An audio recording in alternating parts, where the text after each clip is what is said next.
सलाम पे तशरीफ़ लाए, आपका बेहद शुक्रिया। मैं शुरुआत में आपको ये बताना ज़रूरी समझता हूँ कि आज मीडिया ने कांग्रेस के एक्स चीफ मिनिस्टर और एक्स यूनियन मिनिस्टर और मध्य प्रदेश के जो चीफ मिनिस्टर बन सकते जनाब कमलनाथ का बयान मैं देखा हूँ, स्टेटमेंट देखा हूँ, जिसमें कमलनाथ ने जो हमेशा से मैं कहते आया कि बाबरी मस्जिद की शहादत में जितना रोल आरएसएस बीजेपी का है उतना रोल कांग्रेस का भी रहा है। मेरी इस बात को और ऐसे कई हज़ारों लाखों लोगों की बात को दोबारा कमलनाथ ने साबित किया कि बाबरी मस्जिद की डेमोलिशन और शहादत में कांग्रेस का भी बराबर का हिस्सा है। और कमलनाथ ने ये कहा कि राम मंदिर का क्रेडिट बीजेपी नहीं ले सकती, राजीव गांधी के रोल को नहीं भूलना चाहिए। ताला खोला राजीव गांधी ने, और उन्होंने कहा कि हमको तारीख को नहीं भूलना चाहिए। बिल्कुल सही कहा उन्होंने।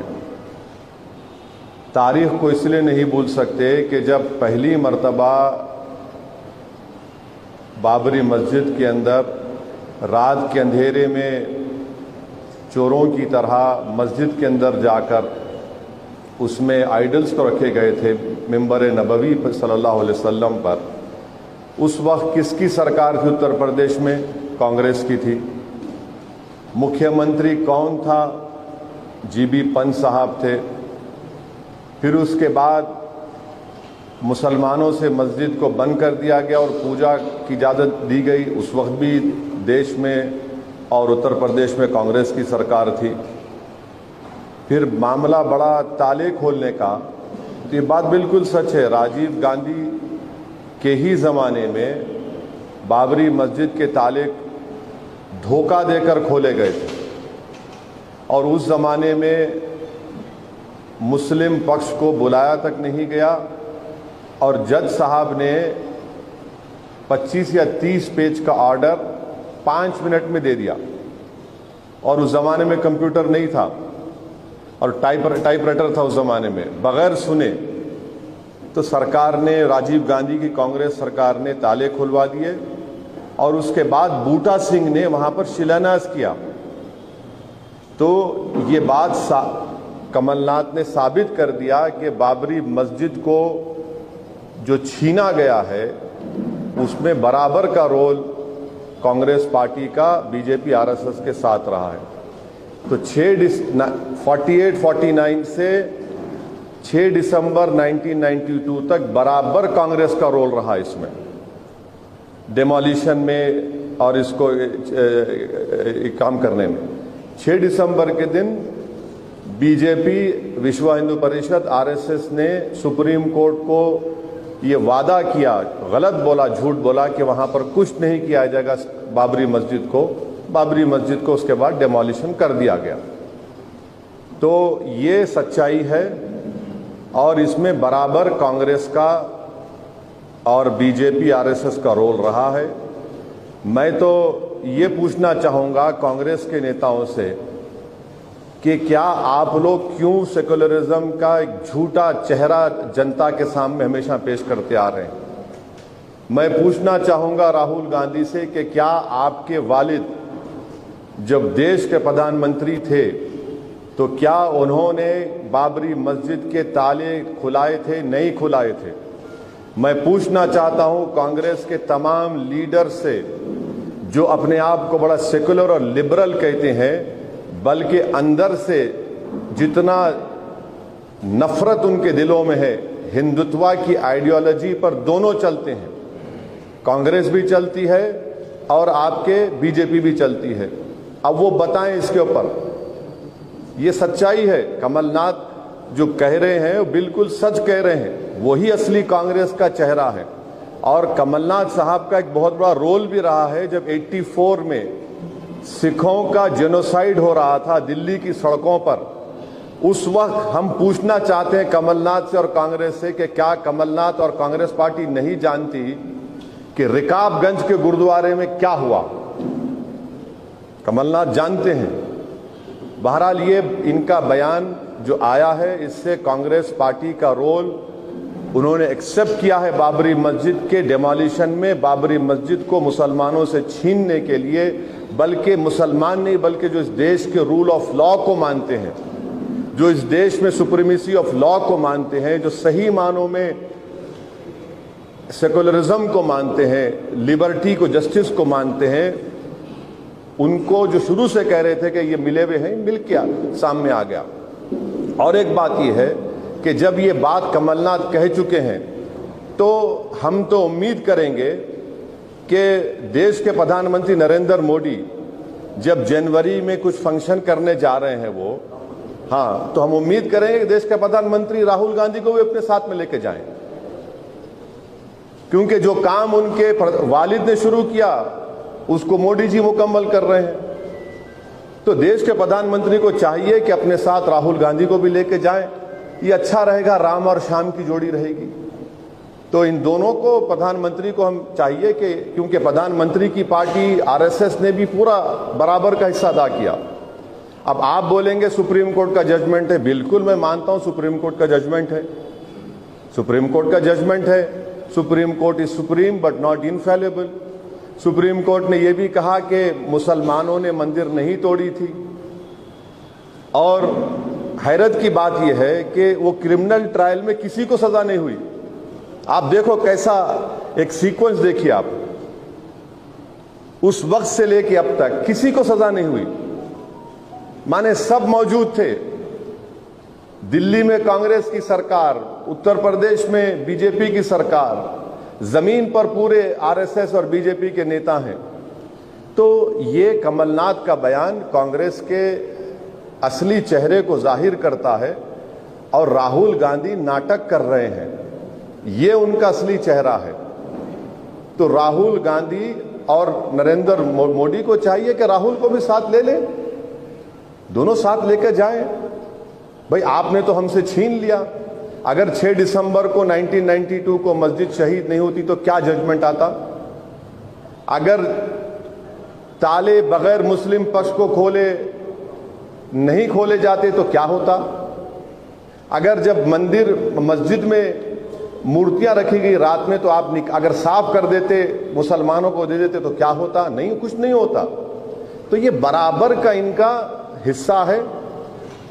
ये जो पूरी पिक्चर है बाबरी मस्जिद की, इसमें दोनों का बराबर रोल है, बीजेपी का, आरएसएस का और कांग्रेस का। इसीलिए मैंने हमेशा कह रहा हूं, एक किताब का हवाला दिया था कि कांग्रेस आरएसएस की मां है। तो ये बताना था आप लोगों को, और इससे अच्छा है, ये साफ हो रहा है कि ये सब चीजें देखने में आ रही। और जो लोग हम पे उंगली उठाते हम उनसे पूछना चाह रहे, बोलो अब कमलनाथ जो बोल रहा है वो सच्चाई है वो?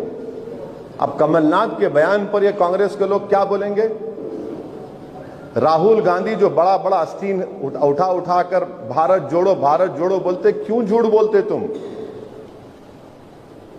1986 में आपके वालिद प्रधानमंत्री थे, 92 में आपकी पार्टी सरकार में थी, 48-49 में आपकी पार्टी देश में और उत्तर प्रदेश में सरकार में थी, बूटा सिंह आपका मंत्री था। तो ये बात सामने आई और मैं उम्मीद करता हूं कि देश की जनता ये देख रही होगी जो कमलनाथ ने कहा है। मुझे यकीन है कि तेलंगाना की आवाम, राजस्थान की आवाम, मध्य प्रदेश की आवाम, छत्तीसगढ़ की आवाम, जो भारत की असल रूह है, वो रूह क्या है, उसका सोल क्या है, उसका लिबर्टी है, जस्टिस है, इक्वालिटी और सेकुलरिज्म है, पॉलिटिकल सेकुलरिज्म नहीं। जो सेकुलरिज्म बाबा साहब अम्बेडकर ने सोचा था और संविधान में लिखा, उसको बाद में इनकॉर्पोरेट अलग हुआ। तो हमको यकीन है, और अगर किसी में अगर गीरत होगी तो वो एहतियात करेंगे कांग्रेस पार्टी से। जो हमको उंगली उठा रहे, देख लो कमलनाथ ने जो बयान दिया है वो आप तमाम के लिए काफी है। और तेलंगाना में यहां पर सेक्रेटेरिएट की मस्जिद को भी इलीगल तरीके से डिमोलिश कर दिया गया था, मगर यहां की सरकार और यहां पर MIM पार्टी एक ताकतवर पॉलिटिकल पार्टी थी, यहां की जनता बाशऊर थी, क्योंकि बैलेंस ऑफ पावर यहां की जनता के पास है। यहां पर दो नेशनल पार्टीज नहीं है, कांग्रेस और बीजेपी के फुटबॉल की तरह खेल ले दो हमको। तो इसीलिए KCR ने इसकी जिम्मेदारी को समझा और दोबारा सेक्रेटेरिएट की मस्जिद बनी। मगर यही कांग्रेस पार्टी ने 1992 में कहा था कि हम बाबरी मस्जिद बनाएंगे, इनकी CWC में कहा था, सब झूठ था वो। ये कांग्रेस पार्टी का असली चेहरा है। और कांग्रेस पार्टी का चेहरा आपको देखना है तो नेल्ली मैसेकर देखो आप, आसाम में 10,000 लोग मारे गए। इनका चेहरा देखना है आपको तो आप हाशिमपुरा देखो, मलियाना देखो। इनका चेहरा देखना है तो आपको 1969 का अहमदाबाद का राइट्स देखो, 1980s के अहमदाबाद का राइट्स देखो, श्री कृष्णा कमीशन उठा के पढ़ लो आप, भिवंडी के कमीशन की रिपोर्ट उठा के पढ़ लो आप। तो ये कांग्रेस पार्टी का, बराबर मैं कह रहा हूं, कोई फर्क नहीं है कांग्रेस पार्टी में और बीजेपी के हिंदुत्व एजेंडे में। एक जरा ज्यादा सख्ती से बोलते, एक जरा अंग्रेजी में हिंदी मिलाकर मुस्कुराहट से बोलते हैं, तो ये फर्क है। अब दूसरी जो अहम चीज थी जो मैं आपको बताना चाह रहा हूं कि तेलंगाना में, एक मिनट, तेलंगाना में पिछले 9 साढ़े 9 साल से स्टेट बनने के बाद यहां पर TRS है, BRS की सरकार है। जून 2014 में रियासत तेलंगाना तश्कील में अमल में लाई गई। 9 साल में कर्फ्यू तेलंगाना में भैंसा टाउन में 2020 में एक बार लगा, और वो भी नाइट कर्फ्यू था 2021 में, और कोविड के दौरान कर्फ्यू था।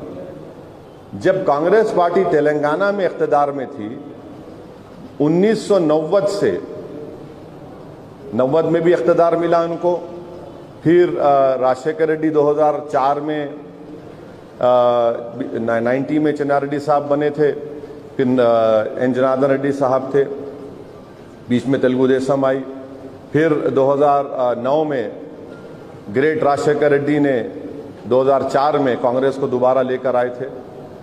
तो आप 1990 से 2012 तक आप देखेंगे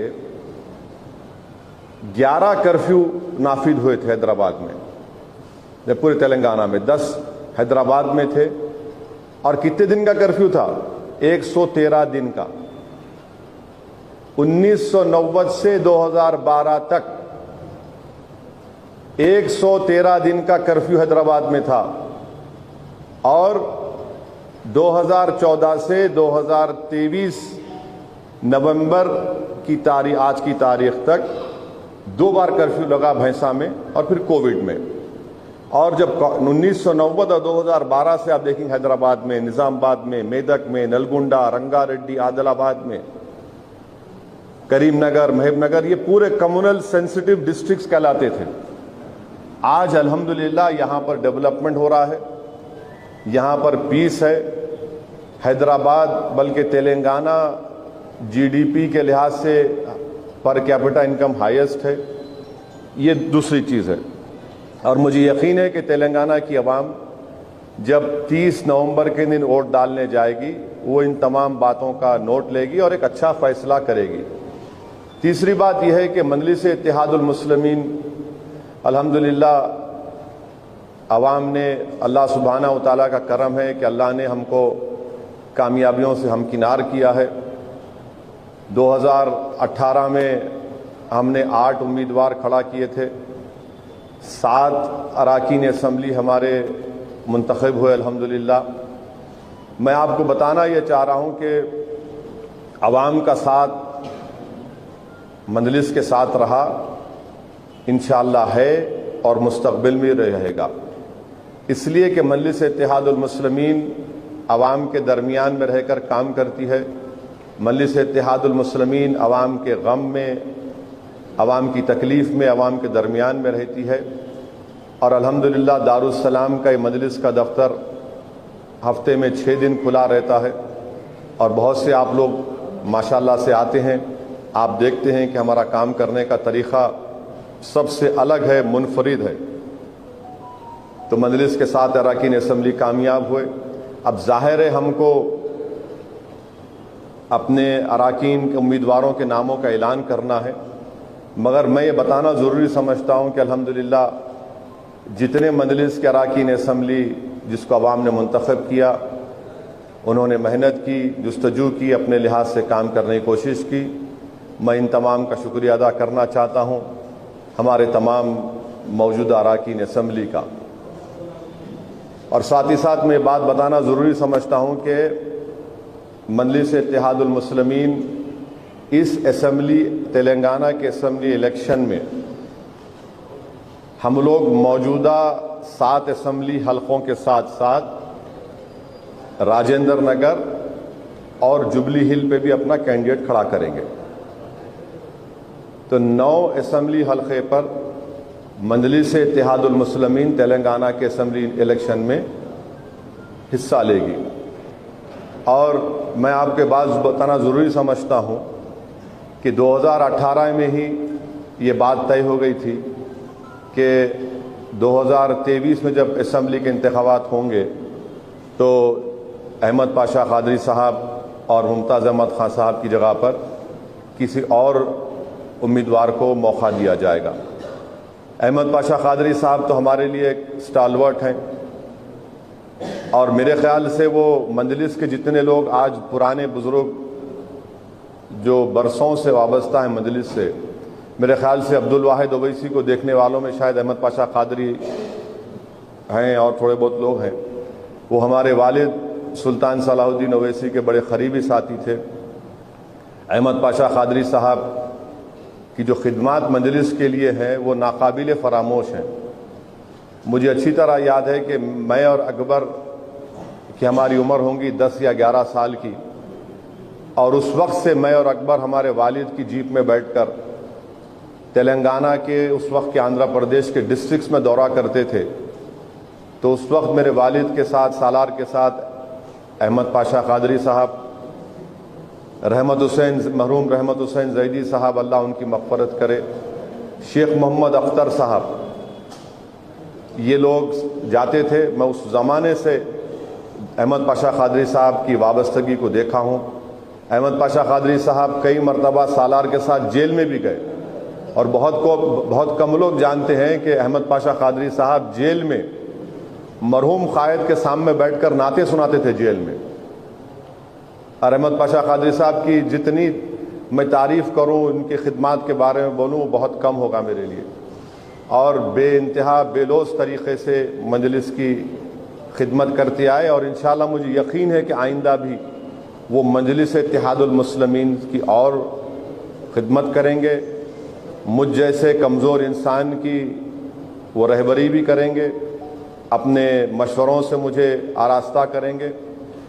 मुमताज़ अहमद खान साहब मजलिस इत्तेहादुल मुस्लिमीन के रुकने बल्दिया थे, कॉरपोरेटर थे पहले वो, फिर उसके बाद 94 में एमएलए बने। 1996 में मुमताज़ अहमद खान साहब, सालार का पार्लियामेंट इलेक्शन था, मजलिस में नहीं थे, तब भी मुमताज़ अहमद खान साहब सालार के इलेक्शन में काम किए। पार्लियामेंट इलेक्शन में जो वेंकैया नायडू साहब इलेक्शन में लड़े थे, फिर मुमताज़ अहमद खान साहब मजलिस में आए। मैं अकेले एमएलए था, फिर हम 2 एमएलए हुए। 99 में अल्हम्दुलिल्लाह दोबारा मजलिस के एमएलए बने, फिर 2004 में एमएलए बने, 2009 में बने, 2014 में बने, फिर 2018 में बने। तो माशाअल्लाह से मुमताज़ अहमद खान साहब से मेरे पर्सनल ताल्लुक़ात भी हैं और मैं उनको बहुत क़रीब से जानता हूँ।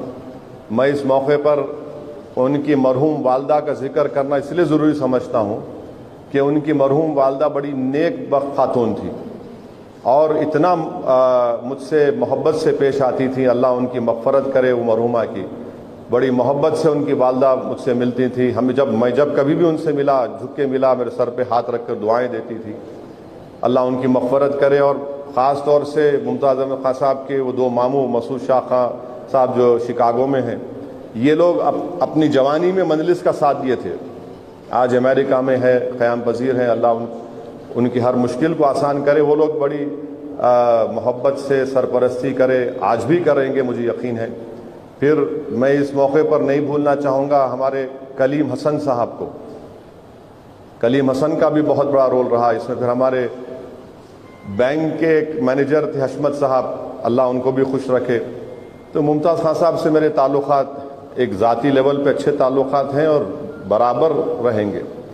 मुमताज़ खान साहब अमेरिका में थे, अमेरिका से उनकी वापसी के बाद मैं मुमताज़ खान साहब को, अहमद पाशा कादरी साहब को बुलाकर दारुस्सलाम में उनसे बताया कि भाई जो बात पहले से तय थी आपको मैं बता रहा हूँ कि इस बार मैं आपको और पाशा कादरी साहब को दोबारा एमएलए का टिकट नहीं दे सकता हूँ, और मेरी ख्वाहिश ये है कि आप लोग मजलिस से वाबस्ता रहें और बल्कि इलेक्शन में आगे बढ़कर एक बड़े बनकर आप मजलिस के लिए काम करें। तो दोनों ने मुझसे ये कहा कि बिल्कुल सही है, बराबर हम जमात के साथ थे, है और रहेंगे, हम मजलिस के लिए काम करेंगे। मैं शुक्रगुजार हूँ उनके उस मोहब्बत भरे अल्फाज का, उनकी वाबस्तगी का जो उन्होंने पाशा कादरी साहब ने और मुमताज़ खान साहब ने कहा।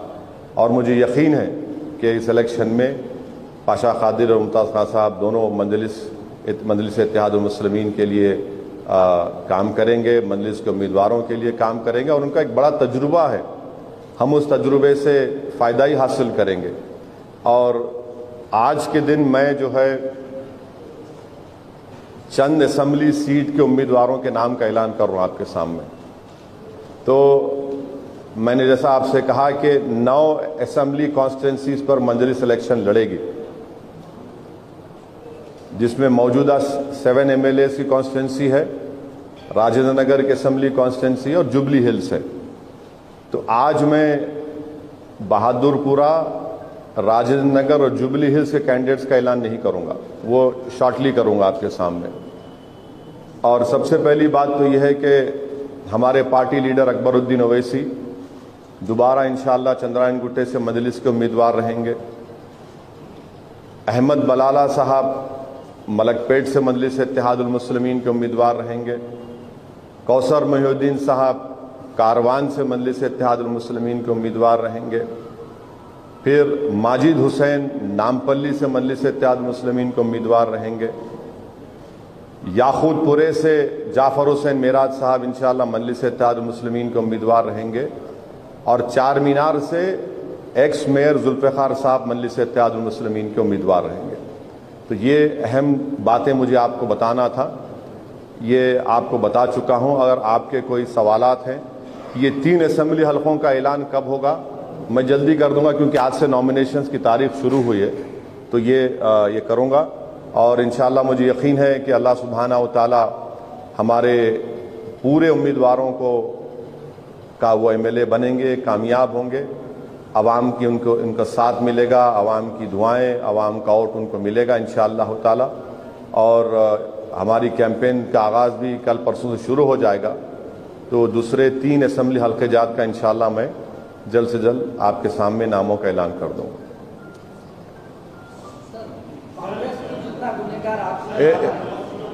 हाँ,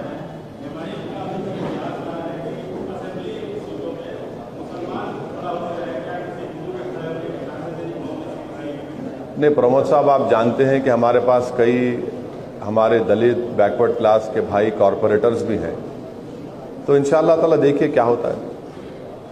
नवभारत से नए सिपाही आए सर, कांग्रेस को जितना आप गुनहगार माने हैं, उनके सपोर्ट में एमआईएम पार्टी भी थी, तो वो भी उतनी गुनहगार थी क्योंकि उनके सपोर्टर रहे। कौन? कांग्रेस पार्टी के एमआईएम जो है। नहीं, सुनिए एक मिनट सुनिए। नहीं, सुन तो लीजिए, आपका सवाल मैं समझ गया हूं। बाबरी मस्जिद की शहादत के बाद कांग्रेस पार्टी ने ही एमआईएम पार्टी में एक डिवीजन कराया था, और पर्सनली जितना एज अ फैमिली हम लोग तकलीफ उठाए, उस वक्त कोई भी नहीं उठाया। मैं उसमें तारीख में जाना नहीं चाह रहा हूं। यूपीए की सरकार बनी, कांग्रेस की नहीं बनी थी, यूपीए की बनी थी। फिर 2012 में हम छोड़ दिए यूपीए को। क्यों छोड़े? क्योंकि किरण कुमार रेड्डी की सरकार जो यहां पर थी, यहां पर कई कम्युनल राइट शहर में हो रहे थे। शायद आप लोगों को याद नहीं होगा, उस जमाने में जो लोग रात में शादी खाने से वापस अपने घर को आते थे तो ऑटोज में स्टैबिंग होती थी। आप देख लीजिए, हम छोड़ दिए, यूपीए को छोड़े और सपोर्ट विड्रॉ कर लिए। मगर ये बाबरी मस्जिद का तो फैक्ट है। कमलनाथ जो बात कह रहे हैं बिल्कुल सच है। वो मैं जो आपसे कह रहा हूं, जीबी पंच से लेके 1992 6 दिसंबर तक इन्हीं की तो सरकार थी। बूटा सिंह साहब शिलान्यास किए थे। डेवलपमेंट का आप बोले हैं सर, अपना ओल्ड सिटी पूरा जो है सो उस्मानिया ले लीजिए, सालाजम म्यूजियम ले लीजिए, सेंट्रल लाइब्रेरी ले लीजिए, पूरा डस्ट का यानी मूसी रिवर को इतना सुंदर बनाने का था, पूरा आपका क्षेत्र आता जो बिल्कुल है तो एक डंपिंग यार्ड के समान है। आप ऐसो हाईटेक सिटी चले जाइए, बोलते हैं पेरिस है बोलते, तो आपके क्षेत्र में इतनी। आप कहाँ रहते भाई? आप? मैं अफजलगंज में रहता हूँ। अच्छी बात, सुन आप सुन लीजिए। उस्मानिया हॉस्पिटल की नई बिल्डिंग बन रही, नई बिल्डिंग बिल्कुल बन रही, हाई कोर्ट में रुका हुआ। हम तो बोल दिए, हम तो यहां तक बोले कि अगर पुरानी बिल्डिंग को तोड़ना है तो तोड़ दीजिए। आप शायद भूल गए आप कि परसों वहां पर 2 नए ब्रिजेस बन रहे, मेट्रो का काम शुरू हो चुका है अल्हम्दुलिल्लाह।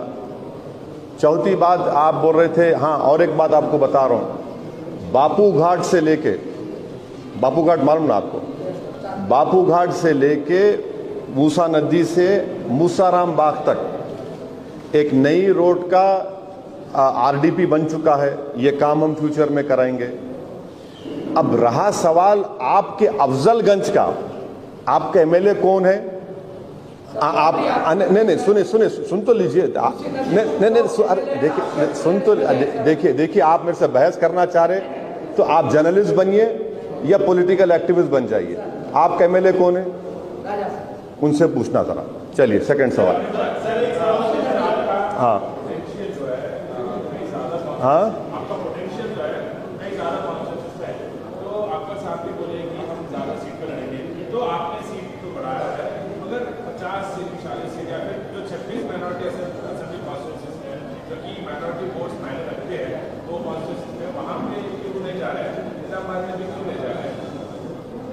ये पार्टी का फैसला है,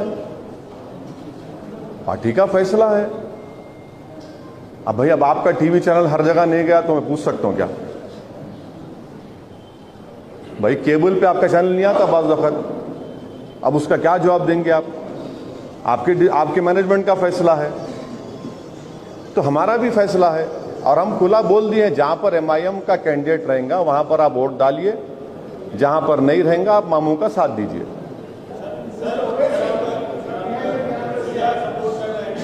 हाँ,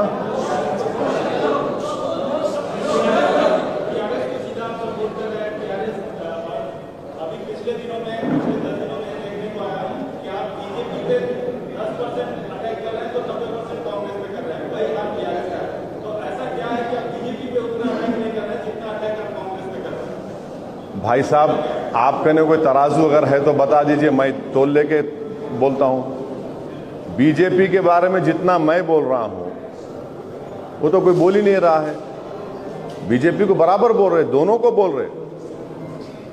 बोल रहे हैं। मगर एक बात बताइए कि जहां पर तेलंगाना में, कम से कम तेलंगाना में बीजेपी को अगर रोक कोई रहा है तो कौन रोक रहा है?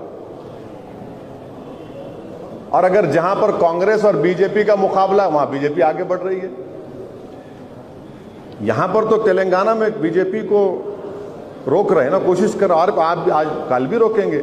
मगर कोई फर्क नहीं है दोनों में, बीजेपी कांग्रेस में। कमलनाथ ने कह दिया ना, आज तो रिटेरेट कर दिया जो मैं बात कह रहा हूं। बराबर हम तनकीद का निशाना बन रहे, तनकीद नहीं कर रहे भी उनको। मगर जब प्राइम मिनिस्टर आते, अमित शाह आते, एक ही उनके जबान पर था, ओवैसी के हाथ में स्टीयरिंग है। अब इन्हों आते राहुल गांधी।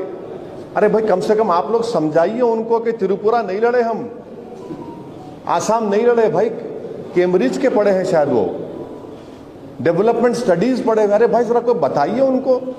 हाँ, अगर वो अब जब इतना नाम लिए हैं तो मैं त्रिपुरा के हमारे एक दोस्त है जो रॉयल फैमिली के हैं, प्रद्युत, मैं उनसे कांटेक्ट किया, मतलब भाई साहब कभी जरूरत पड़ी तो बुला लीजिए, ज्यादा पुकार रहे हैं यहां पर ये, तो शायद हो सकता है त्रिपुरा जाऊंगा मैं, आज आसाम भी जाऊंगा। बदरुद्दीन भाई अगर बोले आसाम को आ जाओ असद भाई, तो हाजिर हूं मैं।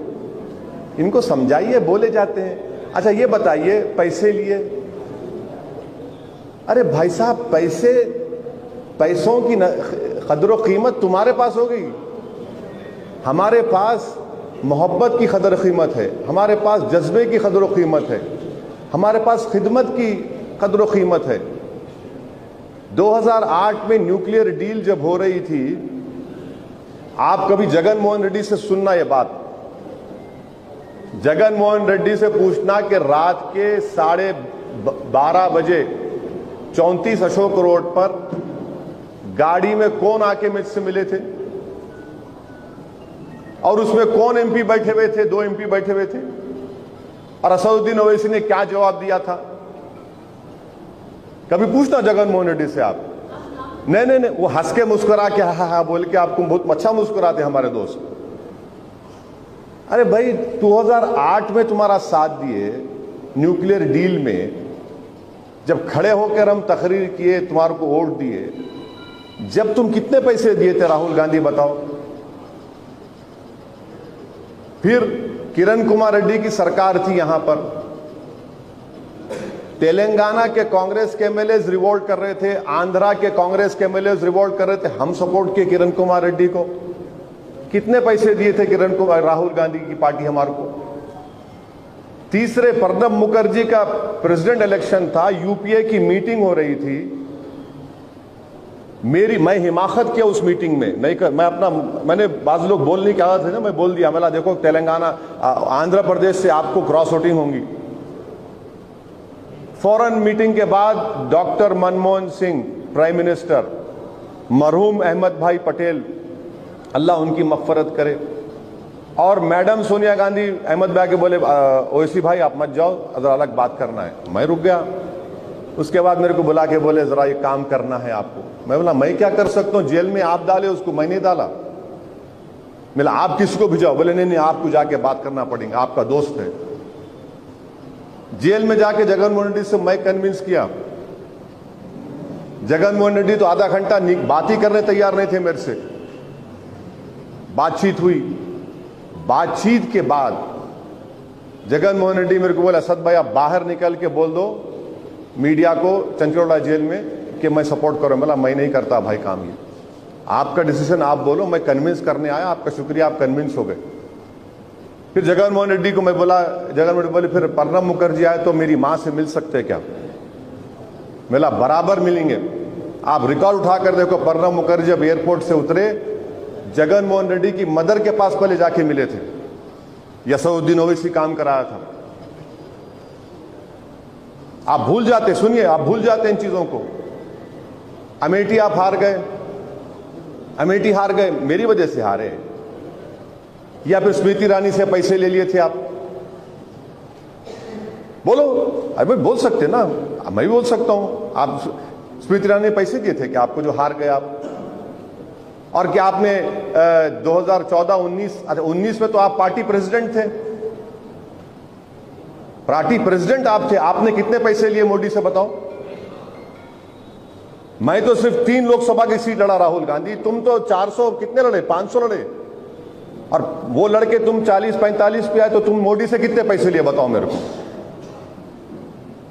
तुम्हारी तरबियत होंगी पैसों की, मेरी तरबियत कुर्बानियों पर हुई है, मेरी तरबियत मोहब्बत पे हुई है। आप ये बात कर रहे हैं तो मैं बहुत बोलना आता मेरे को, बहुत सी बातें बोल सकता हूं, इतनी बातें मेरे पास है। अच्छा, जिस वक्त रामनाथ कोविंद साहब प्रेसिडेंट बने, उस वक्त कांग्रेस का कैंडिडेट कौन था? क्या मैडम सोनिया गांधी फोन करके मेरे को नहीं बोली you must support? I said yes I will support. Mahatma Gandhi के पोतरे वाइस प्रेसिडेंट के कैंडिडेट थे प्रोफेसर साहब, उन्होंने फोन करे मेरे को, I am with Sonia Gandhi, Mr Owaisi, I want to come and meet you. बोला sir you should not come and meet me. बोले क्यों, you not going to support me? बोला नो सर, आप महात्मा गांधी के पोते हैं, आपका फोन करना मेरे लिए काफी, हम वोट देंगे आपको। आज आप ये बात करते, ये एरोगेंस से राहुल गांधी ये समझते कि बस मैं नेहरू परिवार का डिसेंडेंट हूं और मैं जो चाहे बोलूंगा जनता मेरी बात सुनेगी। अरे राहुल गांधी, देश बदल गया, अब वो फ्यूडलिज्म खत्म हो गया। जो जमीन पर मेहनत करेगा, बात करेगा, उसी को लोग अप्रिशिएट करेंगे। मगर वो अभी है वो पुराना एंटाइटलमेंट की पॉलिटिक्स करते राहुल गांधी, एंटाइटलमेंट की पॉलिटिक्स करते। तो देखो नतीजा यही है। हाँ हाँ, कौन बोले? अरे छोड़िए ना, अरे छोड़िए ना, छोड़िए, कहां कौन सी बात कर रहे? शोर हमारा है, जोर हमारा है, सरकार हमारी बनेगी। माहौल छोड़िए, कहां का माहौल? अरे किधर का माहौल? हाँ हाँ, बीआरएस को, मेरी बात नोट कर लो आप, बीआरएस इंशाअल्लाह ताला अपनी ताकत पे सरकार बनाएंगी। बीजेपी ये चाहती है कि तेलंगाना में कोलिशन का माहौल बने, मोदी यही चाहते हैं, आरएसएस यही चाहती है, मगर तेलंगाना की आवाम ये नहीं चाहती। तेलंगाना की आवाम ये नहीं चाहती। अरे जरूरत नहीं पड़ेगी मेरे दोस्त, जरूरत नहीं पड़ेगी। देखना आप लोग समझो बात को। आप लोग जो थोड़ा एक बात समझिए कि मेरे को आप लोगों की तरह तजुर्बा नहीं है, कोंचम छोटा तजुर्बा है मेरे को, लिटिल। मैं उसकी बुनियाद पे कह रहा हूं आपको। मेरी बात समझो, आप मेरी बात समझो, देख लो आप। अरे एक साहब, हाँ बोलो।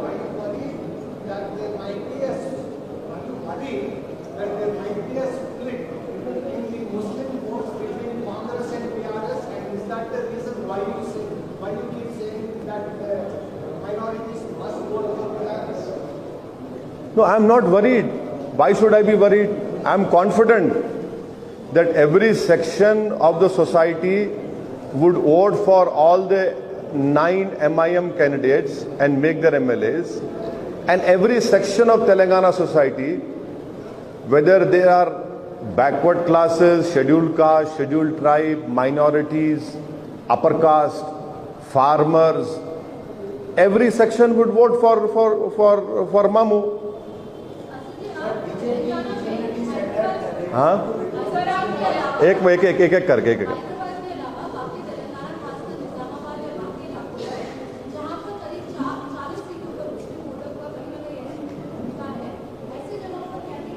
ऐसा देखिए,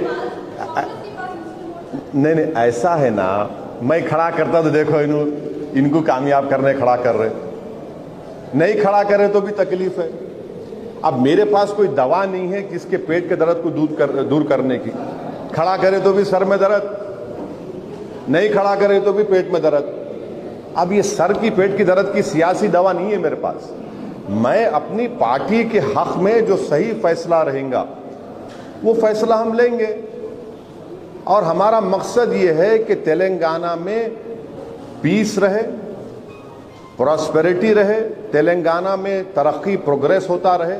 ये काम कांग्रेस बीजेपी नहीं कर सकती, ये काम नहीं कर सकती कांग्रेस बीजेपी। मैं फिर से कह रहा हूं कि तेलंगाना की आवाम के पास 2 नेशनल पार्टीज नहीं है। यहां पर एक रीजनल पार्टी है, और जहां कहीं भी देश में रीजनल पार्टी रही है वहां पर नेशनल पार्टीज स्पेशली माइनॉरिटीज को फुटबॉल नहीं बना सकते। जहां पे दोनों रहते फुटबॉल बनाते। अब कमलनाथ का बयान आप देख लो मध्य प्रदेश में, अब क्या ऑप्शन है मुसलमानों को वहां पर या माइनॉरिटीज को? क्या ऑप्शन है उनको? बोलो आप, ऑप्शन क्या है उनके पास? अब कांग्रेस क्या बोलेंगी? नहीं बीजेपी से लड़ना है हमको। अरे बीजेपी से लड़ना है तो तुम उनकी तरह होकर लड़ेंगे? तुम हिंदुत्व के और हिंदुत्व में जाएंगे क्या? तो यहां पर जो बैलेंस ऑफ पावर है, यहां पर जो अल्टरनेट पॉलिटिक्स है, वो बहुत बड़ी एक देन है तेलंगाना की आवाम के लिए। हाँ, अब उनका फैसला है भाई।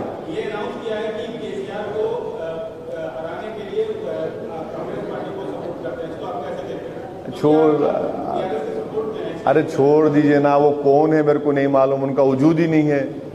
अरे हाँ हाँ, ऐसा है ना, मैं यही तो आपको बोलना चाह रहा हूं, आप लोग समझ रहे नहीं मेरी बात को। मैं भी बहुत बड़े लीडर का बेटा हूं, बहुत बड़े लीडर का बेटा हूं, और मैं उनका 5% भी नहीं हूं। मगर मैं जाके अगर बोलूंगा सालार के नाम पे वोट दे दो तो लोग बोलेंगे एक बार दे दिए, 2 बार दे दिया, बताओ तुम क्या है। और मेरे को बहुत तकलीफ भी होती है कि आज भी जब मैं जाता हूं मेरे कॉन्स्टिट्यूंसी में तो एक 12 साल का बच्चा बोल दो सालार का बेटा आया देखो, तो वो छोड़ दीजिए, वो उन्होंने होंगे तो क्या करने का है। कोई तोप है क्या? अब भाई कोई नेहरू परिवार से क्या तोप है क्या? है, आप है, बहुत अच्छा है, तो क्या करेंगे? देखिए, ये हीरो वर्शिप का जमाना खत्म हो चुका है, अब कोई वर्शिप नहीं करेगा, जनता देख रही है।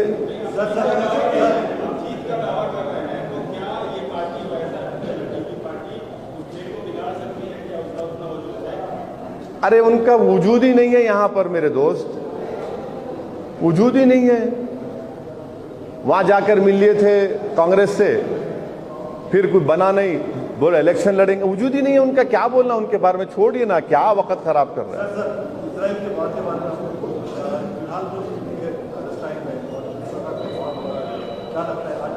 जरा खामोश हो जाइए भाई, जरा प्लीज, जिसको बात करना है बाहर चले आओ, जिसको मेरे हटाओ जी वहां से, जो जर्नलिस्ट है निकालो, बाहर जाओ, बोलो चलो बाहर जाओ। क्या बोले आप?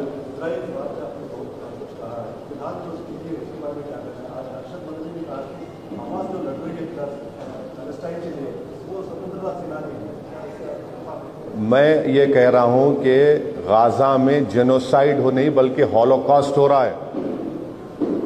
जेनोसाइड नहीं, गाजा में हॉलोकॉस्ट हो रहा है। गाजा में हॉलोकॉस्ट हो रहा है। 10,000 लोग कब तक मार दिया गया, जिसमें से 5,000 मासूम बच्चे हैं, 4,000 के करीब महिलाएं हैं, 10,000 बिल्डिंगों को तोड़ दिया गया, 50,000 महिलाएं प्रेग्नेंट हैं वहां पर। गाजा में 36 हॉस्पिटल में से 20 हॉस्पिटल को इजराइल बर्बाद कर दिया। तो इजराइल इस पूरी दुनिया में एक डिस्क्रिमिनेशन की बेहतरीन मिसाल है, पूरी दुनिया में। बल्कि इजराइल का ये जो पॉलिसी है वो तो उस वक्त के साउथ अफ्रीका को भी शर्मिंदा कर देगा। इतना डिस्क्रिमिनेशन, इतना जुल्म वहां पर फलस्तीनियों पर किया जा रहा है। आप बताइए, 10,000 में 4-5 हजार मासूम बच्चे हैं, 3-4 महिलाएं हैं, 3-4 हजार महिलाएं हैं, और पूरा ये सुपर पावर बैठ के देख रहे हैं, तमाशा देख रहे हैं। अगर इजराइल के इतने लोग मर जाते तो क्या होता था वहां पर? इजराइल के अगर इतने लोग मर जाते तो क्या होता था वहां पर? और 75 साल से फलस्तीनों को मारा जा रहा है। 1948 में नखबा हुआ, 7 लाख फलस्तीनों को निकालकर आप फेंक दिए, यही इजराइल लोग 48 से। और आप लोगों को मालूमात के लिए कह रहा हूं कि इजराइल में अगर कोई फलस्तीनी चलता है तो उसकी रोड अलग, उसका रास्ता अलग, वो गाड़ी का नंबर प्लेट अलग। आप बताओ दुनिया में कौन सी जगह ऐसा होता? बताओ। फलस्तीनी है तो उसका रोड अलग, उसका रास्ता अलग, नेम प्लेट है। उसको अगर जाना है तो 100 क्रॉस करना पड़ता, उसको चेक्स होते हैं उसके लिए। मासूम नौजवान बच्चों को वीजा मिलता है यूनिवर्सिटी में अब्रॉड पढ़ने के लिए, जाने नहीं देते उन लोगों को। तो डिस्क्रिमिनेशन की बेहतरीन मिसाल एक रेसिस्ट स्टेट है इजराइल, रेसिस्ट स्टेट है इजराइल। तो क्या हॉस्टेजेस जो है इजराइल के छोड़ देना चाहिए हमास को? देखिए, हॉस्टेजेस, वायलेंस, ये सब खत्म होना चाहिए। हॉस्टेजेस को बिल्कुल छोड़ना चाहिए। क्यों नहीं छोड़ना चाहिए? बिल्कुल छोड़ना चाहिए। मगर आप लोग एक बात समझो, ये जो फलस्तीनियों पे जुल्म चल रहा ना, ये अक्टूबर से नहीं शुरू हुआ। ये आप देखिए, कल का दिन बहुत इंपॉर्टेंट था हिस्टोरिकली। अगर आप देखेंगे कल के दिन 2 नवंबर को 1918 में बैलफोर डिक्लेरेशन हुआ था और बैलफोर डिक्लेरेशन के तहत फलस्तीन की जमीन को इजरायलियों को दे दिया गया था। कल का बहुत तारीखी दिन था और उस वक्त से शुरू हुआ पूरा फलस्तीनियों को वहां से बेदखल करने का। So 70 lakh Afghans have been asked to leave Pakistan. This is also human rights, just like what is going on in Palestine, so in Gaza. So what do you see? How do you see this? And No, why don't you ask the Prime Minister to do something? आप मोदी जी से पूछ लीजिए भाई कुछ करिए उनके लिए। तालिबान से बात कर रही है, मालूम है आपको? मोदी जी, मौजूदा बीजेपी सरकार तालिबान से बात कर रही है और योगी आदित्यनाथ बोलते हैं तालिबानी मानसिकता। रे भाई, मोदी जी की सरकार बात कर रही है तालिबान से, आप उनसे पूछ लीजिए क्या करेंगे उसके बारे में। ये जो पैलेस्टाइन का इशू है, इसमें महात्मा गांधी ने कहा था कि फलस्तीन अरबों के लिए, इंग्लैंड अंग्रेजों के लिए, फ्रांस फ्रांसीसी लोगों के लिए गांधी ने कहा था। और हमने हमेशा फलस्तीनियों के कॉज को हमने सॉलिडरिटी एक्सप्रेस किया, हमने स्टैम्प्स इशू किए। खुद ये मौजूदा बीजेपी की सरकार राइट विंग सरकार है और वो भी कह रहे हैं कि हम पैलेस्टाइन स्टेट के कायल हैं।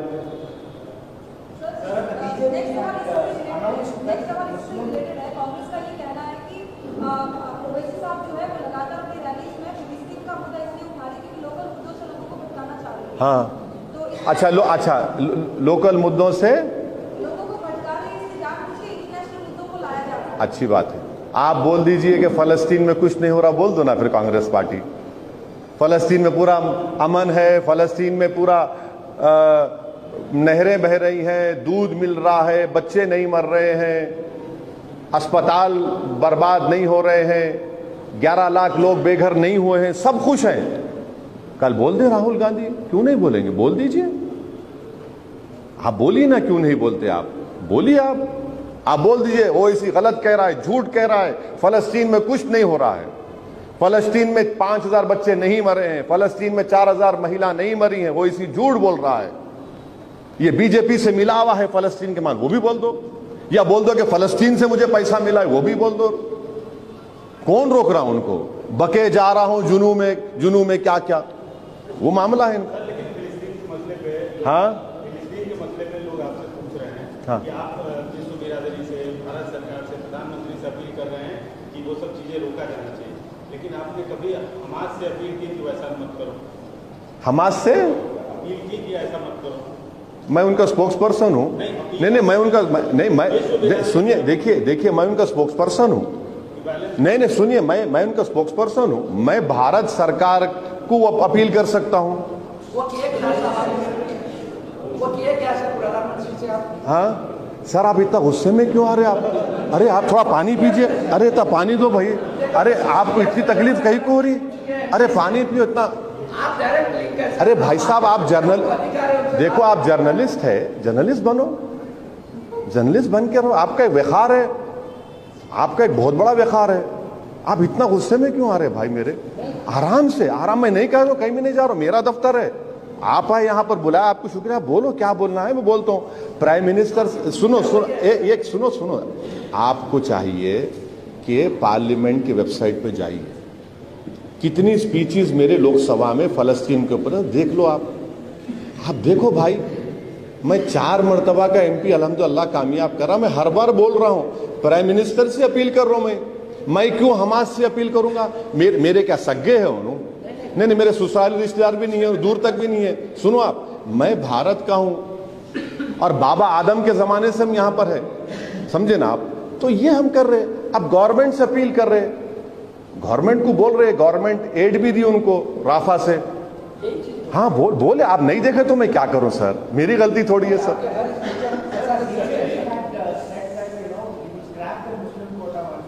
हाँ, अरे ये छोड़िए ना, महाराष्ट्र में क्या हो रहा, बीजेपी की टाइम हो रही वहां पे।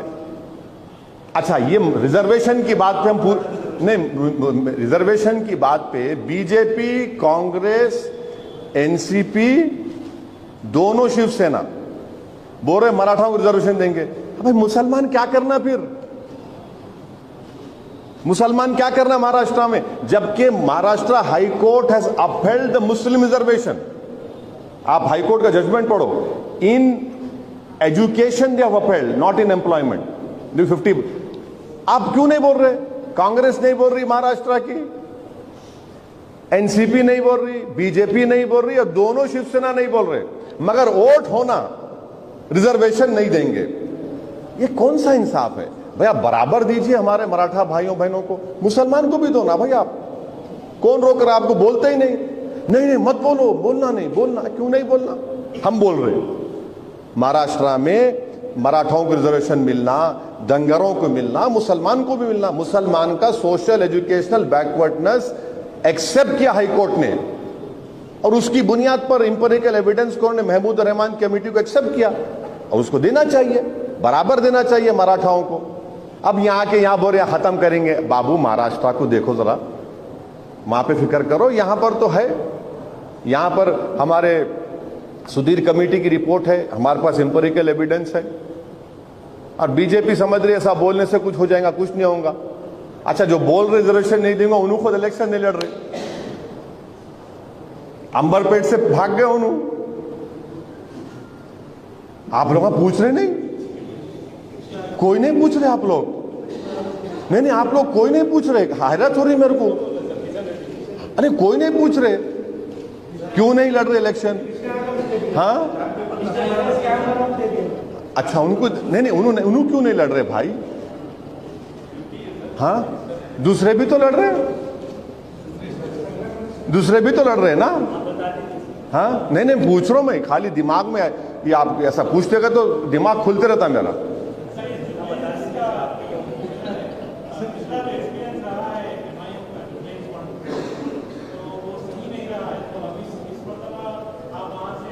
नहीं देखिए एक्सपीरियंस अच्छा रहा है। कोई भी इलेक्शन जो होता अच्छा एक्सपीरियंस होता, जीत हार तो खैर अलग बात है, तो उससे हम लोग कुछ सीखे। और जो हमारे यहाँ 2 कॉर्पोरेटर्स भी है, 4 लड़े थे कॉर्पोरेटर, 2 पे अच्छा काम करे, 2 पे जरा थोड़ा कमजोर पड़ गए थे। अब अच्छा करेंगे इंशाल्लाह, मुझे यकीन है अच्छा होगा। कौन मेरे दोस्त? मेरा कोई दोस्त नहीं है। नहीं उनके दोनों जो 2 भाई हैं वो मेरे साथ निजाम कॉलेज में पढ़े हैं, मेरे करीबी दोस्त रहे हैं, आज भी हैं, कल भी रहेंगे, मेरे दोस्त हैं वो। इनको मैं नहीं जानता, इनको मैं नहीं जानता। इन मुरादाबाद में थे, फिर वहां से वो नहीं हुआ, फिर टोंक गए, वहां भी कुछ नहीं हुआ। हाँ है वो वहां पे भी कुछ नहीं हुआ। हाँ ठीक है, कांग्रेस पार्टी उनको, उन पार्टी मेरे क्या करना है हमको नहीं। दोनों पार्टी के खिलाफ में, जैसा कि बीजेपी और कांग्रेस, और यहाँ पर तो टीआरएस है, मुतबादिल है कुछ ना कुछ, लेकिन राजस्थान और मध्य प्रदेश में आपने क्या? राजस्थान की खुशखबरी देता हूँ 2 दिन में, सुनो आप, don't worry, I am working on it. आप सुन लो, राजस्थान आपको आई मालूम होगा इंशाल्लाह। हाँ बुरी बात क्या है? बुरी बात क्या है? आ जाओ, बोल रहा हूं मैं भाई, इतना चीखा मार के बोल रहे, ऐसा बोल रहे जैसा कि कोई बेचारा जो ट्रांसलेट कर रहा उन्हें परेशान है, सब बोल रहे। कई को बोलते आ जाओ ना भाई, आप हैदराबाद से आके लड़ो, आप कौन रोक रहा आपको? अमेठी तो आप अमेठी जीत सकते, क्या बोलो हमारे को आप? हम बोलो, हम पूछ रहे आप दोबारा स्मृति हरा सकते, नहीं हरा सकते, बोलो हमारे को। आप वायनाड मत लड़ो, हैदराबाद लड़ लो, चलो आ जाओ, एक सीट लड़ लो, आ जाओ, कौन रोक रहा आपको? आप जो है आप अमेठी हार गए, मैं हराया वहां पे, मैं तो गया भी नहीं वहां पे। और आपको मैं बता रहा हूं, कभी इंशाल्लाह कोई वक्त मिलेगा ना मेरे को, आप तमाम को मैं अमेठी लिख जाऊंगा एक दिन। आप अमेठी जाके देखना और देख के बोलना, अरे बाप वापिस चलो हैदराबाद को बोलना। आप वीआईपी कॉन्स्टिट्यूंसी अमेठी है, क्या डेवलपमेंट वहां पे हुआ देख लो आप। मैं जाके देखा हूं अमेठी, मरहूम जफरयाब जिलानी साहब के साथ अमेठी मैं 4 दिन फिरा। मैं वहां पे हम मुस्लिम रिजर्वेशन जलसे कर रहे थे, तो जिलानी साहब मेरे को बोले जाओ तुम जाके देखो। हमारे वालिद के पुराने दोस्त थे, साथी थे, अल्लाह उनकी मग़फ़रत करे। आप अमेठी जाके देखो, मालूम होता आपको क्या हो रहा वहां पे, क्या इन्हों करे, देखो आप।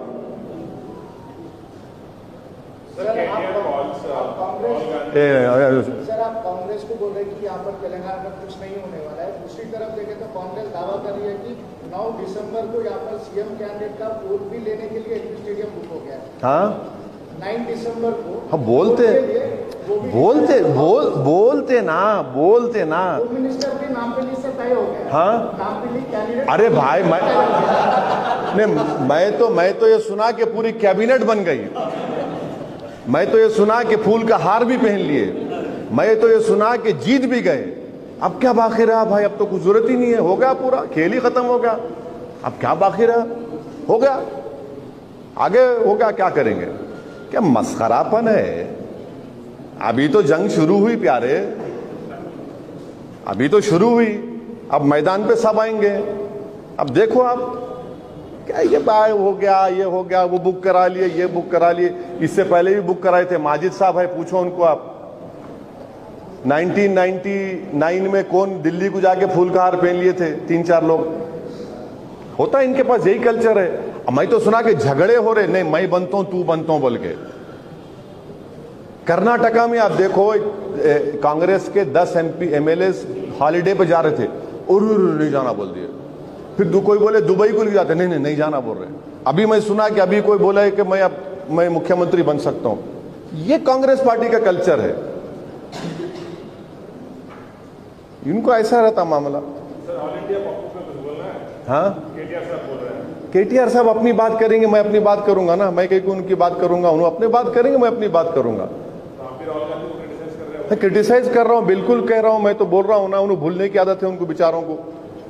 उनको कोई समझाना बिठा के, माजिद साहब जरा समझाओ भाई, आप ना बोलो, आप समझाओ, ऐसा न करो, बोलो ऐसे काम, थोड़ा पढ़ो लिखो बोलो। गृह मंत्री अमित शाह आए थे, उन्होंने कहा कि ओबीसी को मुख्यमंत्री बनाएंगे अगर हमारी सरकार है तो, क्या उस पर क्या कहना? देखिए वो उनका पहले का प्रेसिडेंट क्या था? अपर कास्ट था, वो बीसी था। उनका पहले का पार्टी प्रेसिडेंट क्या था प्रसाद साहब? नहीं मालूम क्या था उन्हें? बीसी थे ना, क्यों हटाए भाई उनको? फिर आप ओबीसी महिला को रिजर्वेशन नहीं देते महिला बिल में, आप नहीं देते, क्यों नहीं देते? आप 50% लिमिट को ब्रीच क्यों नहीं करते? रिजर्वेशन करो आप, ओबीसी को फायदा होता उसमें, वो भी नहीं करते आप, बोलते चारमीनार के कैंडिडेट मेयर इलेक्शन लड़ने का कई जमाने के बाद ना बाधित में थे, या सुटेबल कैंडिडेट है चारमीनार? मंजलिस का सिपाही जो है ना, जंग लड़ते रहता हूं हमेशा। आप नहीं जानते मंजलिस के सिपाही को। हम ऐसा है, हमारी गाड़ी हमेशा चलते रहती, एक्टिव रहते, आप उसमें न खो जाओ, चाहे वो हम कोई भी रहने दो, हमेशा दूल्हा तैयार रहता। हाँ नहीं दूल्हा तैयार है तो वो तो देखिए, दूल्हा हमेशा तैयार है। तो जुल्फ़िकार को अंडर एस्टिमेट मत करो। आप जानते जुल्फ़िकार का पहला बल्दिया इलेक्शन, आपको बता रहा हूं, फर्स्ट म्युनिसिपल इलेक्शन जुल्फ़िकार का क्या हुआ था? जुल्फ़िकार के पहले म्युनिसिपल इलेक्शन में अर्सवाइल आंध्र प्रदेश से एक एरिया से लोग आके फर्स्ट टाइम हैदराबाद में बॉम्ब्स मारे थे, जुल्फ़िकार के इलेक्शन में। जुल्फ़िकार के इलेक्शन में बॉम्ब्स मारे थे, 10 लोग जख्मी हुए थे। और एक औरत को मैं देखा था, मेरे वालिद के साथ उस दिन इलेक्शन में था, एक औरत के पैर पे बम लगा, माने इंजरी हुई थी, खून बह रहा था। ऑटो में लिख जा रहे तो पोलिंग बूथ सामने आया तो औरत उतर गई ऑटो में से, बोली वोट डाल के जाती हूं सालार को मैं। वो जज्बा है। जुल्फ़िकार की शुरुआत बम से हुई थी, बम से जब बमा गिराए थे उसके इलेक्शन में, और फिर वहां पे तलवारा भी चले थे, हाँ चिंगारा निकले थे। एक ग्रुप था मंजलिस के खिलाफ, मैं देखा हूं। ऐसा मत समझो, अंडर एस्टिमेट मत करो आप मंजलिस के कैंडिडेट्स को। आप डोंट दो कैंडिडेट जो आप बदले हैं, क्या मतलब इतने सालों से एमआईएम सीट पे जीत रहे, तो क्या कुछ एंटी इनकम्बेंसी है? नहीं देखिए कोई एंटी इनकम्बेंसी नहीं है, कुछ नहीं है। अब चेंज करना है, चेंज इज द प्रोसेस ना भाई। और हम उनको ऐसा नहीं कि हम पहले से उनको इत्तला करें, उनको कॉन्फिडेंस में लिए, फिर आने के बाद भी हम बात किए, बोले उनको हमारे साथ ही रहेंगे। अब लिखने वाले लिखते, कुछ भी लिखते, क्या लिखते उनको नहीं मालूम, लिखते, लिखना है, काला करना है, लिखते, बोल।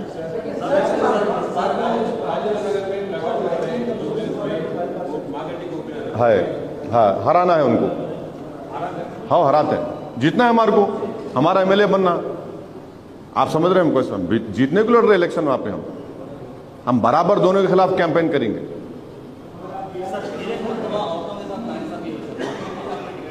हाँ, नहीं, इसीलिए तो मैं बोल रहा हूँ, ये महिला आरक्षण मुसलमानों को 2 बोल के, आप मेरी बात समझ रहे नहीं। अरे मैं वही तो बोल रहा हूँ, महिला आरक्षण में मुसलमान महिला को 2 आप। अरे भाई देखिए, आपका तो आरक्षण प्रोटेक्टेड है अपर कास्ट का, दूसरे क्या करना फिर, ओबीसी है उसमें, मुसलमान है, वही तो हम अमेंडमेंट मूव करें पार्लियामेंट में, आप 2 बोल के, और देंगे, फिक्र मत करिए, देंगे 29 में या कबार जो भी है देंगे इंशाल्लाह। अच्छा, अभी आप खत्म भी करेंगे ना। एक सवाल थोड़ा अजीब है कि आप पूरे तेलंगाना में बीआरएस से दोस्ती कर रहे हैं, राजेंद्र नगर जुबली में कुश्ती कर रहे हैं। हाँ, राजेंद्र नगर जुबली में कुश्ती करने के लिए तैयार है बीआरएस, हाँ, और पूरे तेलंगाना में दोस्ती कर रहे हैं। जहां आप है वहां पर बोल रहे कि आपको वोट दो, जहां आप नहीं है वहां बीआरएस को दो। मामू को वोट दो बोल रहा हूँ मैं, आप बोल रहे नाम, मैं मामू को वोट दो। तो ये 2 सीट पे कंफ्यूजन हो। अरे क्यों कंफ्यूजन है, क्लैरिटी है, क्लैरिटी ऑफ थॉट है सब मजलिस की। जहां हम लड़ रहे वहां पर पतंग पी लेंगी, खत्म हो गया। और क्या है कंफ्यूजन, क्या हमारी पार्टी है, हमारे पार्टी को लेके आगे बढ़ना है। हाँ, रोशन बोलो। No, I would request you to please wait. We'll announce the name of the candidate very shortly.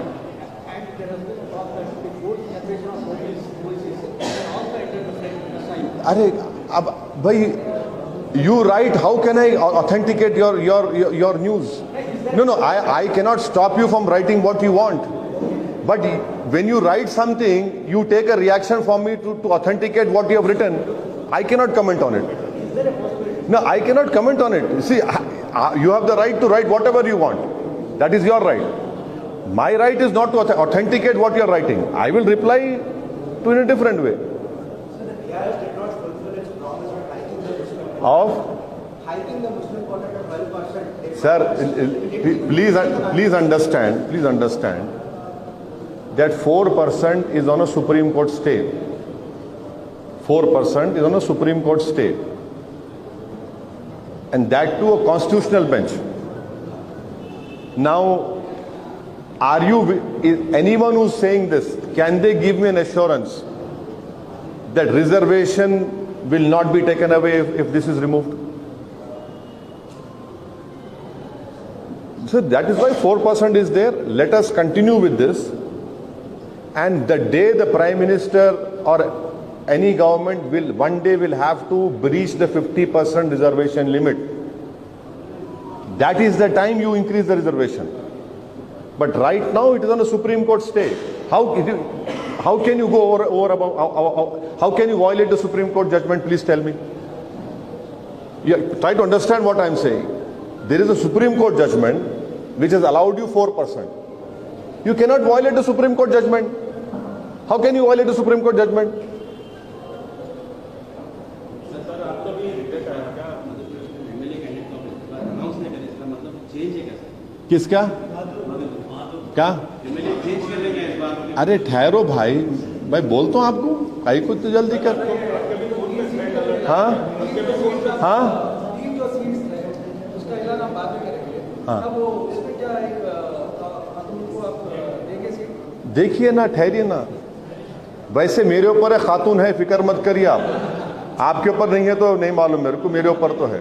नहीं सर, आपके भी फोन में रेड अलर्ट आया क्या? हाँ आया ना, मैं बोला ना, मेरे को भी आया। मेरे सर, आप ट्वीट करें। हाँ नहीं मेरे को आया, मैं बिल्कुल आया। अब आपको दिखाओ बोलो, दिखाया तो अभी ईमेल खोल के मेरा आया मेरे को। क्या है सर मसला? अब नहीं मालूम क्या, मेरे पीछे भी पड़ गए मेरे फोन के, नहीं मालूम मेरे को। ना जो सेकंड वाइफ है, ना मैं कोई गंदे काम करता हूँ, ना मैं कोई बुरे सोबतों में रहता हूँ। जैसा भी हूं वैसा ही छू मैं। अब मेरे पीछे क्यों पड़े, नहीं मालूम क्या सुनना चाह रहे, नहीं मालूम। नहीं, इसमें कुछ भी नहीं निकलता उनको, इसमें खाली हैदराबाद के खट्टे डायलॉगा निकलते हैं। बब्बन खां का प्ले मिलता है इसमें, आबे जड़ मतवाले के बातें निकलती, सालार के मेरे वालिद के तकारीर मिलेंगे, अकबर के तकारीर मिलेंगे। नहीं, अकबर के तकारीर सुनो आप, अकबर के तकारीर मिलेंगे, और कुछ भी है ही नहीं उसमें, है ही नहीं कुछ भी। अब आप लोगों के वीडियोस होंगे थोड़े बहुत, अब वो भी निकालिए तो परेशानी। सर आप एक ईमानदारी से एक ही क्वेश्चन का, मैं जब से बेईमानी से बोल रहा हूँ क्या मेरे भाई, मैं जब से बेईमानी से बोल रहा हूँ क्या? ऐसा तो बेइज्जती मत करो मेरी आप, नहीं ऐसा तो मत करो आप। आपका जो क्षेत्र आता है वो खूबसूरत है या आपका क्षेत्र खूबसूरत है, और आने टाइम में वो क्षेत्र को आप खूबसूरत बनाएंगे क्या सर? बिल्कुल बनाएंगे, आप फिक्र मत करिए, ईमानदारी से बोल रहा हूँ मैं आपसे, ईमानदारी से एक रिक्वेस्ट कर रहा हूँ, आप जो है एक आरटीआई एप्लीकेशन डालिए, और जिस दिन रिप्लाई आ जाएगा मेरे पास आ जाना। आप ये बोलना कि हैदराबाद पार्लियामेंट कॉन्स्टिट्यूंसी में GHMC, water works, electricity, education department, health, क्या क्या काम किए 4 साल में, आप ला लो, आपको आ जाता है 15 दिन में, अपन प्रेस कॉन्फ्रेंस कर लेंगे ना, डन, एक्सेप्ट, गुड, ईमानदारी का बात सौदा हुआ, बिल्कुल। और कुछ है भाई? अरे बालू फिर पूछ रहे, हाँ बोले, नहीं बोलो, हाँ report.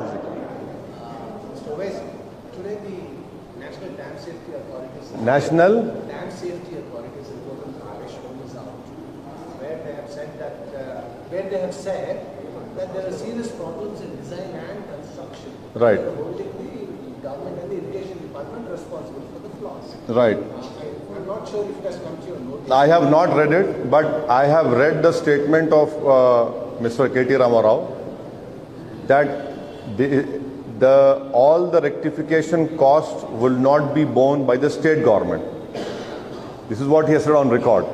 But I'm yet to see the statement which you have said. Let me read it, then I can react on it. I cannot react immediately without reading it. That's why I said I don't think. Yeah. Thank you. I am grateful to you. और कुछ है? खत्म ना भाई? शुक्रिया, thank you, बहुत बहुत शुक्रिया आप लोग। नहीं कोई 1-2